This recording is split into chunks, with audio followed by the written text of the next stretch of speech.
Greetings. Welcome to this continuation of our Bible study in Lent.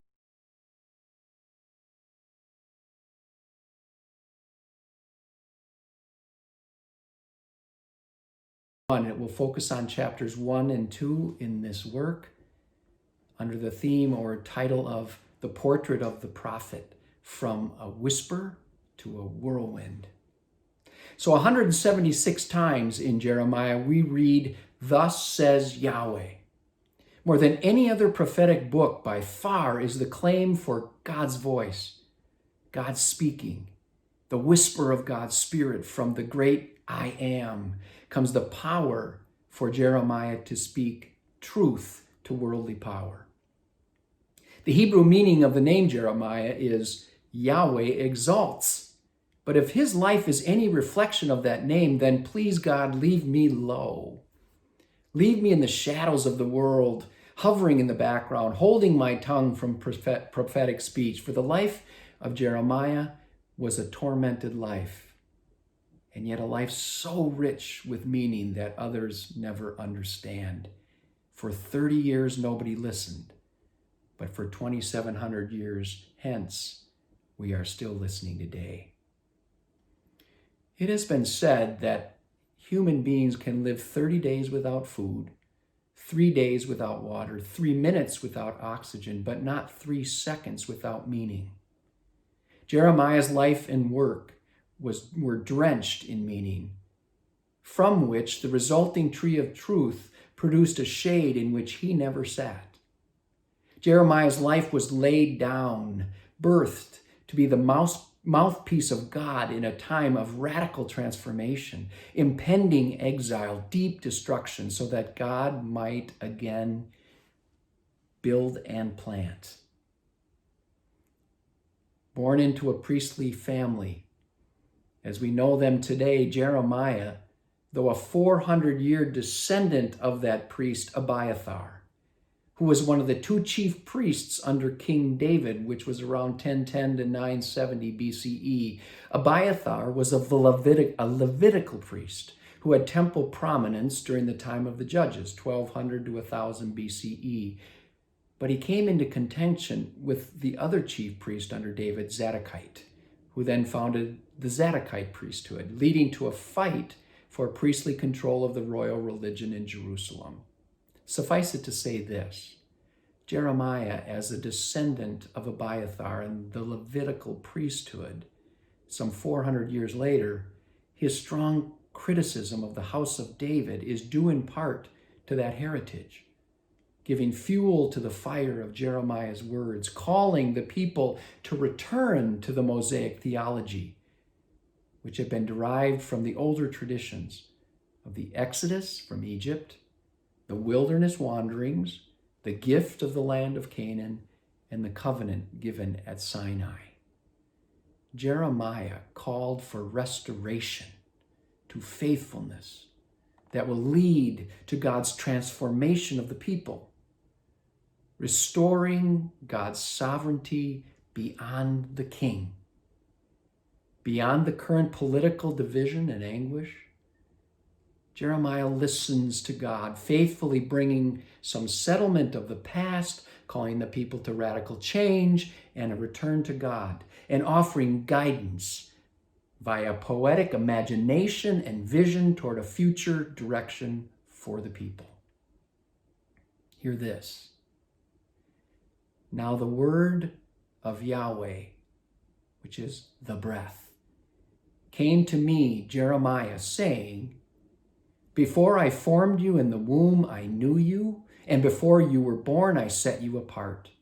I appointed you a prophet to the nations. And then I, Jeremiah, said, God, truly I do not know how to speak, for I am only a boy. But Yahweh said to me, do not say I am only a boy, for you shall go to all whom I send you, and you shall speak whatever I command you. Do not be afraid of them, for I am with you to deliver you, says the breath. Then Yahweh put out a hand and touched my mouth, Jeremiah writes, and the breath said to me, Now I have put my words in your mouth. See, today I appoint you over nations, over kingdoms, to pluck up and to pull down, to destroy and to overthrow, to build and to plant. Jeremiah is called by God and given the words to summon the people to faith in a time of profound crisis. As theologian Walter Brueggemann writes, Jeremiah is one to whom a persistent, inescapable, and overriding word has been delivered. His life consists in coming to terms with that word, finding ways to articulate it to his contemporaries, and living with the hazardous consequences of that reality. Jeremiah's prophetic call will leave him at various times anguished, dismayed, depressed, and hopeful. A rare, hot dish of emotions, all of it pointing to a better life orchestrated by God and not by human kings. To whom shall we listen in times of distress? From where does the prophetic word come when despair and disillusionment roll in?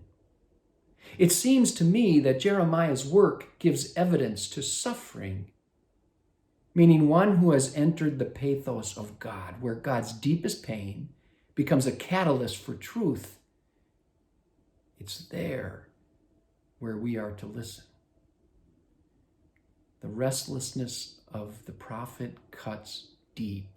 The unsettled spirit is the companion of the whisper of God, combined with stunning imagination and poetic passion, bringing forth what Brueggemann calls a severe impingement upon our perception, leading us into advocacy on behalf of the powerless, and calling from us a transformed behavior. The prophet's word breaks open our awareness, invites us into advocacy, and results in action, faithful, empowered activity on behalf of the envisioned future of God.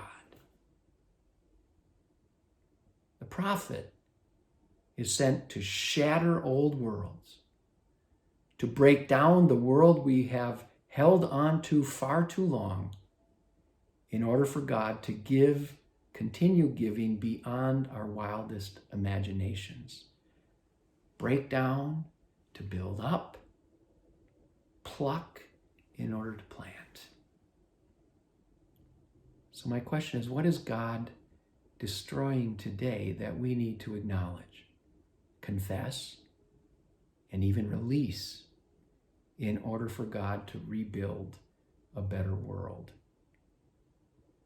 This question is not reserved for religious hovels in the shadows of sanctuaries.